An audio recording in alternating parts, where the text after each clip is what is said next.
ಹಸಿವಿನಲ್ಲಿ ಎರಡು ತರ ಹಸಿವಿದೆ. ಹಸಿವಲ್ಲೂ ಎರಡು ತರನ? ಒಂದೇನು, ಒಂದು ಕಳ್ಳ ಹಸಿವು, ನೀರು ರುಚಿ ಅನ್ನಿಸ್ಬೇಕು. ಆವಾಗ ತಿನ್ಬೇಕು ಅಂತಂದ್ರೆ 1 ಗಂಟೆ ಊಟದ ಟೈಮು ಅಂತ ಮಾಡೋ ಅವಶ್ಯಕತೆ ಇಲ್ಲ ಅಂತ ನೀವು ಹೇಳೋದು. ಅಂದ್ರೆ ಗಡಿಯಾರ ನೋಡಿ ಊಟ ಮಾಡುವಂತ ವಿಚಾರ.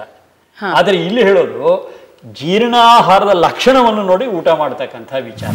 ಎಷ್ಟು ಸಲ ಈ ಲಕ್ಷಣಗಳನ್ನು ನೋಡಿ ನಮಗೆ ಆಹಾರ ಜೀರ್ಣವಾಗಿದೆ, ಈಗ ನಾವು ಊಟ ಮಾಡಬಹುದು ಅಂತ ಎಷ್ಟು ಸಲ ಮಾಡಿದ್ವಿ. ಅಂದ್ರೆ ಜೊಲ್ಲು ಎಷ್ಟು ಸೇರುತ್ತೋ ಅಷ್ಟು ಕೂಡ ಆರೋಗ್ಯಕ್ಕೆ ಒಳ್ಳೆಯದು. ಅಯ್ಯೋ ಅಣ್ಣ, ಈ ವಿಷಯನೇ ಗೊತ್ತಿರ್ಲಿಲ್ಲ.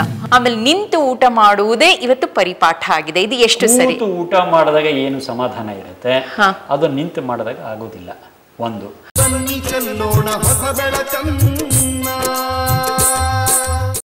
ತಂಗಿ, ಬೇಕಾದಷ್ಟು ಪ್ರಶ್ನೆ ನಾನು ಕೇಳಿದೀಯ, ಸಂತೋಷ. ಈಗ ನಂದೊಂದು ಸರಳವಾದ ಪ್ರಶ್ನೆ ಇದೆ, ಅದಕ್ಕೆ ನೀನು ಉತ್ತರ ಹೇಳಬೇಕೀಗ. ಈಗ ಆಹಾರ, ಊಟ ನಾವೆಲ್ಲ ಮಾಡ್ತೀವಿ. ಯಾಕೆ ಮಾಡ್ತೀವಿ? ಯಾಕೆಂದ್ರೆ ನಂಗೆ ಹಸುವಾಗಿದೆ ಮಾಡ್ತೀನಿ. ಅಥವಾ ಇನ್ನೇನು ನಿತ್ಯ ನಾನು ಚಟುವಟಿಕೆಯಿಂದ ಇರಬೇಕು ಅಂದ್ರೆ ಒಂದು ಮೂಲ ದ್ರವ್ಯ ಬೇಕಲ್ಲ. ಸರಿಯೇ. ಆ ಶಕ್ತಿ ಕಳೆದು ಹೋಗಿದೆ, ಈಗ ಆಹಾರ ಬೇಕು ಅನ್ನೋದು ಹೇಗೆ ಗೊತ್ತಾಗುತ್ತೆ? ಹಸುವಾಗತ್ತೆ. ಹಸಿವಾಗುತ್ತೆ, ಆವಾಗ ಊಟ ಮಾಡಬೇಕು ಅನ್ಸುತ್ತೆ. ಕೆಲವು ಸತಿ ಒಂಚೂರು ಬಾಯಿ ರುಚಿ ಇರಲಿ. ಈ ಹಸುವಿನ ವಿಚಾರ ಮಾತಾಡುವಾಗ ಒಂದು ಸ್ವಾರಸ್ಯ ಇದೆ. ಏನು? ಅದನ್ನ ಹೇಳೋದಕ್ಕೋಸ್ಕರ ಇಷ್ಟೆಲ್ಲ ಸುತ್ತಿ ಬಳಸಿ ಕೇಳಿದ್ದು. ಹಸಿವಿನಲ್ಲಿ ಎರಡು ತರ ಹಸಿವಿದೆ. ಹಸಿವಲ್ಲೂ ಎರಡು ತರನ? ಒಂದೇನು, ಒಂದು ಕಳ್ಳ ಹಸಿವು, ಇನ್ನೊಂದು ನಿಜವಾದ ಹಸಿವು. ಹಸಿನಲ್ಲೂ ಕಳ್ಳತನ. ಹೌದು.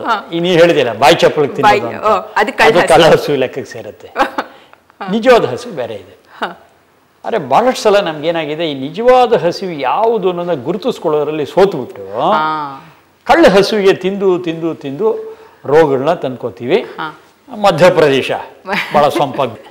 ಹೌದು, ಇದು ತುಂಬಾ ಮುಖ್ಯವಾದ ಪ್ರಶ್ನೆ. ನಮ್ಗೆ ಹೆಂಗ್ ಗೊತ್ತಾಗುತ್ತೆ ಇದು ನಿಜವಾದ ಹಸಿವು, ಇದು ಕಳ್ಳ ಹಸಿವು? ಇಲ್ಲ, ಎಲ್ಲ ತಿಂದದ್ದೆಲ್ಲ ಜೀರ್ಣವಾಗಿ ಈಗ ನಿಜಕ್ಕೂ ಹೊಟ್ಟೆಗೆ ಏನೋ ಬೇಕು.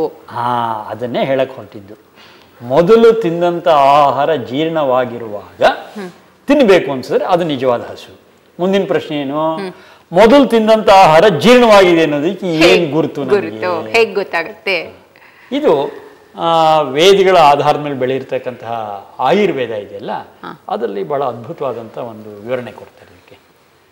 ಉದ್ಗಾರ ಶುದ್ಧಿರುತ್ಸಾಹೋ ವೇಗೋತ್ಕರ್ಷೋ ಯಥೋಚಿತ ಲಘುತಾ ಕ್ಷುತ್ ಪಿಪಾಸಾಚ ಜೀರ್ಣಾಹಾರಸ್ಯ ಲಕ್ಷಣಂ ಅಂತ ಹೇಳಿ, ಯಾವುದು ನಿಜವಾಗ್ಲೂ ಮೊದಲು ತಿಂದ ಆಹಾರ ಜೀರ್ಣವಾಗಿರೋದರ ಲಕ್ಷಣ ಅಂತ ಹೇಳ್ತಾರೆ.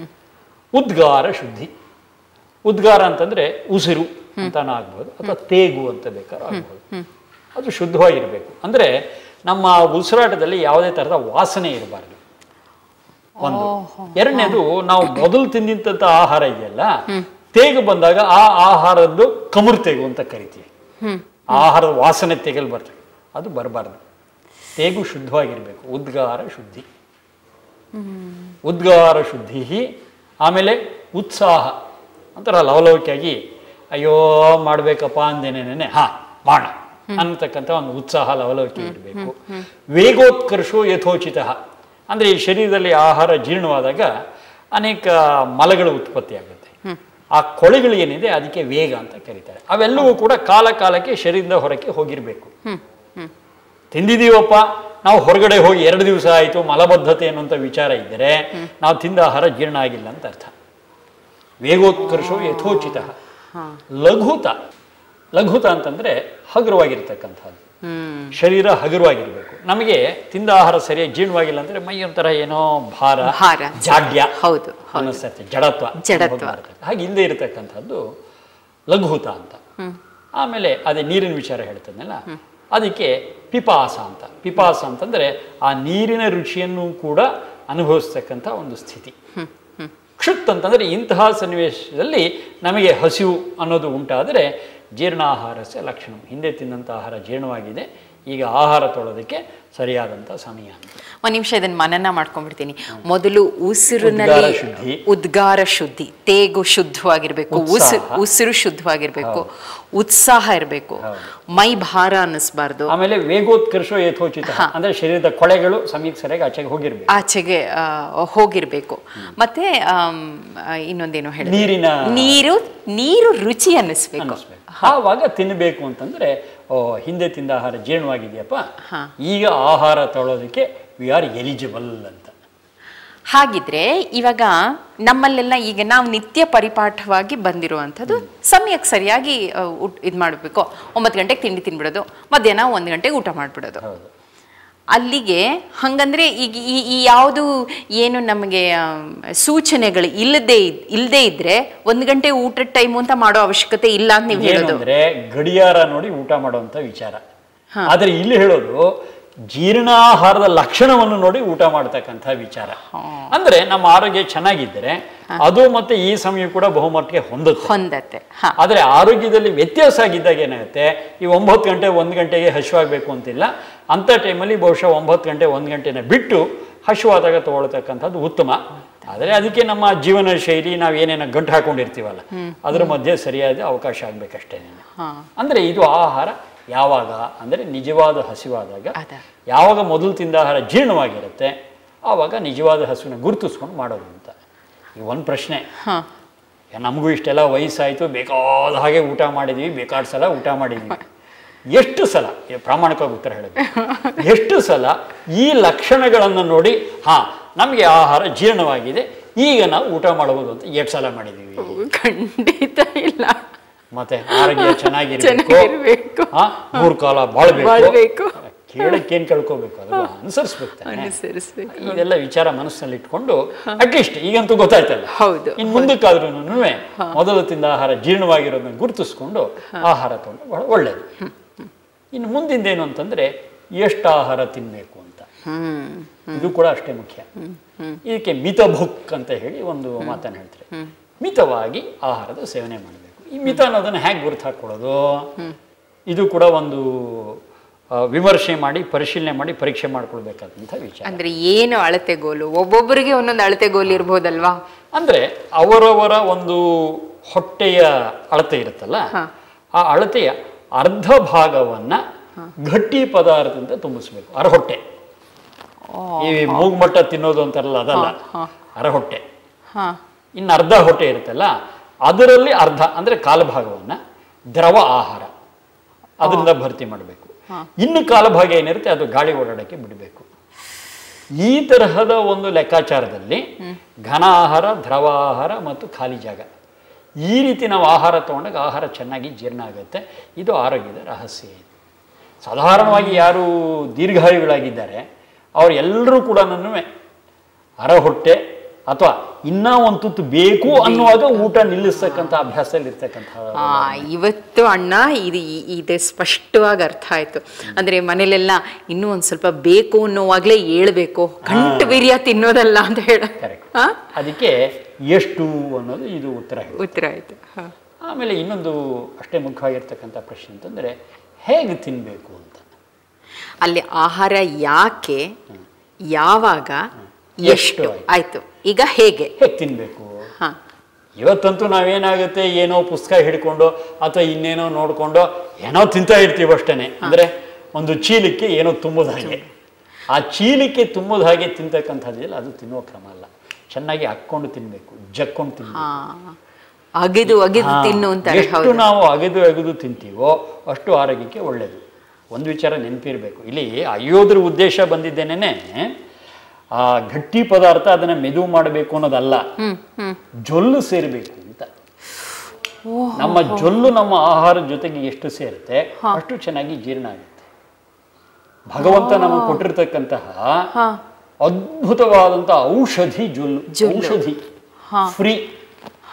ಆ ಜೊಲ್ಲು ನಮ್ಮ ಆಹಾರದ ಜೊತೆಗೆ ಸೇರಿದಾಗ, ಈಗ ಒಂದ್ ವೇಳೆ ನಾವು ಗಟ್ಟಿ ಪದಾರ್ಥ ಇಲ್ಲಪ್ಪ ಮೆತ್ತಿರೋ ಪದಾರ್ಥನೇ ಹಾಕೊಂಡಿರ್ತೀವಿ, ಬಾಳೆಹಣ್ಣು, ಇದನ್ನೇನು ಜಗಿಯೋದು ಅಂತಂದರೆ ಅದನ್ನೂ ಕೂಡ ಬಾಯಲ್ಲಿ ಜಗಿದು ಜೊಲ್ಲು ಸೇರಿಸಿ ತಗೋಬೇಕು.